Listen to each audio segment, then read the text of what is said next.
upon a very close scrutiny of the alleged references to Muhammad in the Bible as a prophet, they absolutely have no relation to the prophet of Muhammad, nor prophesy his coming.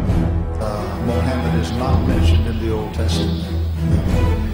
Muhammad is not mentioned anywhere from Genesis to Revelation. Muhammad is God's true messenger. That's a joke.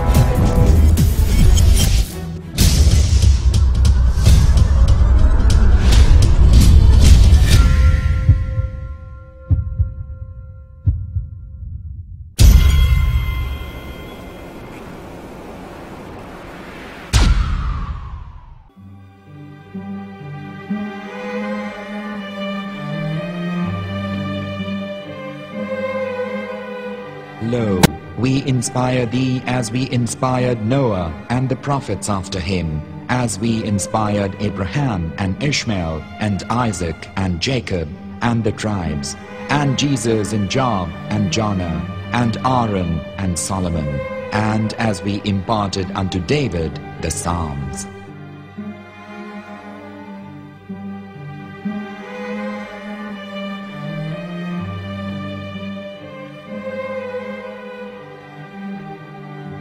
The verse we've just heard is from chapter 4 of the Quran. In the verse, God is affirming to humanity that Muhammad is indeed the recipient of a divine guidance, just as Noah, Abraham, and the rest of the prophets. However, some Christians and Jews today don't believe that Muhammad was a prophet and the covenant that God made with Abraham. And since the Quran is not their book of authority, in this video I'm going to show you that the book you're holding in your hands contains the name off the seal of prophethood, the Prophet Muhammad.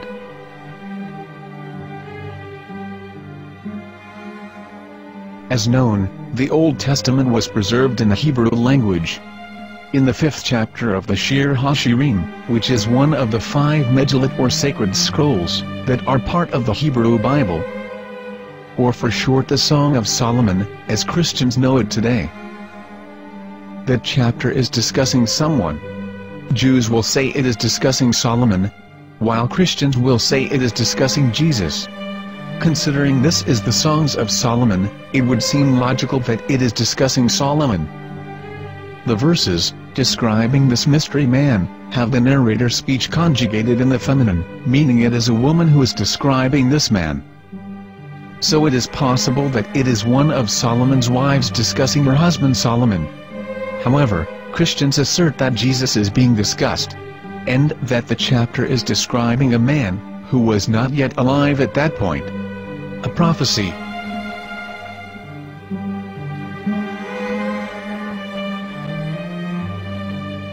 In reading the English translation of Song of Songs 5:16, it finishes the description by saying, "He is altogether lovely," but what most people don't know is that the name of that man was given in the original Megillat. Here is verse 16, and how it is written in ancient Hebrew, before introducing the vowels, in the 8th century. From the Hebrew Bible, on scripturetext.com.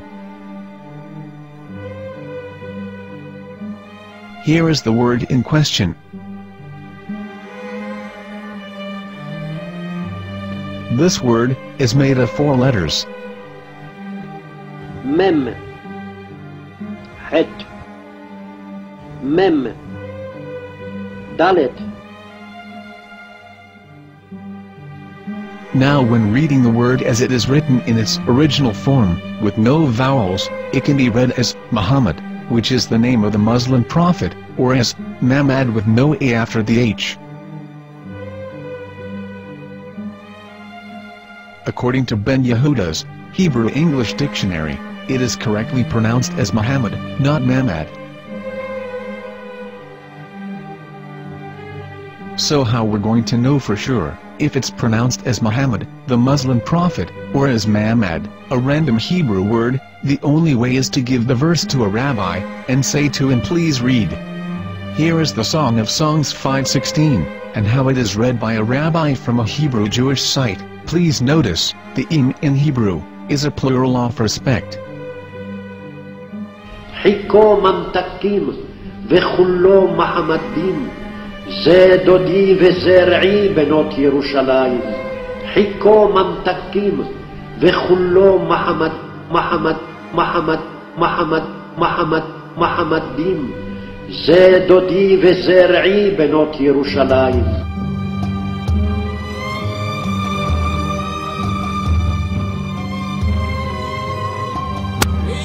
Coming out from the darkness, there are no other gods but God, and Muhammad is his messenger.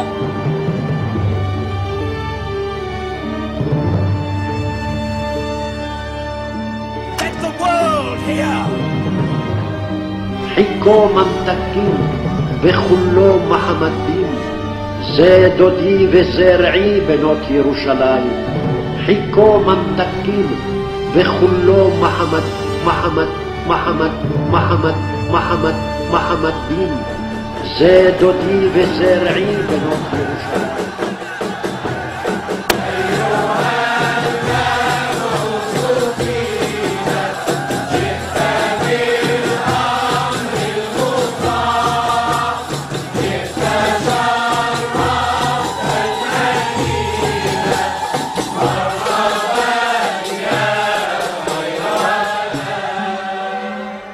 Here is the famous SDL translation tool, which includes a professional human translation, as well as an online translation.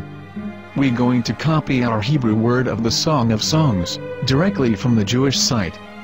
It's the same site, where you can hear the rabbi reading the verse in Hebrew. All links are in the description, so, we're going to copy the word and paste it, and ask, please translate. Are they going to translate the meaning of the name of that person? As the Bible translators did. Which is the praised and the lovely one, or are they going to keep the name as it is? Well, see it yourself. Here is the World Lingo translator. The result is the same. It's Muhammad. You have no right. You have no right to translate names of people. Anybody. Your name should be retained. Mr. Black is Mr. Black, though he's white. You have no right to translate names of people. But they have been doing that. Muhammadim, they translated as altogether lovely. But the word Muhammad is there in the Hebrew language. The word Muhammad is there in the Hebrew language.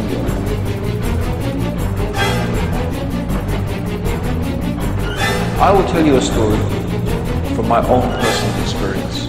Years ago, I used to spend every Sunday afternoon in a place called Speaker's Corner. And in my years down there, I got to know a Jewish rabbi. He was a very nice man. He used to listen to me, and he was always very polite and talked about Islam in a very nice way. And one day during one of our conversations after some years, I thought that it was about time I should invite him to Islam. So I said to him, you know, my friend, we have been talking now for many years, and even you have admitted to me that Muhammad is a prophet. So why then do you not embrace Islam? He said to me, we Jews will never change our religion. I said, but half of the rabbis of Medina became Muslim. He said, that is true, but still, we Jews never change our religion. I thought, what can I say to him? He looked at me and said, listen to me, my friend. God sent to us a prophet Moses, and we didn't even listen to him. Do you think we're going to listen to another prophet after him? From another tribe? From another people? When he said that, I had nothing left to say. He knew that Muhammad was a prophet. In fact, another rabbi also came up to me and he said to me, we know Muhammad is a prophet, and he quoted to me a passage from the Bible.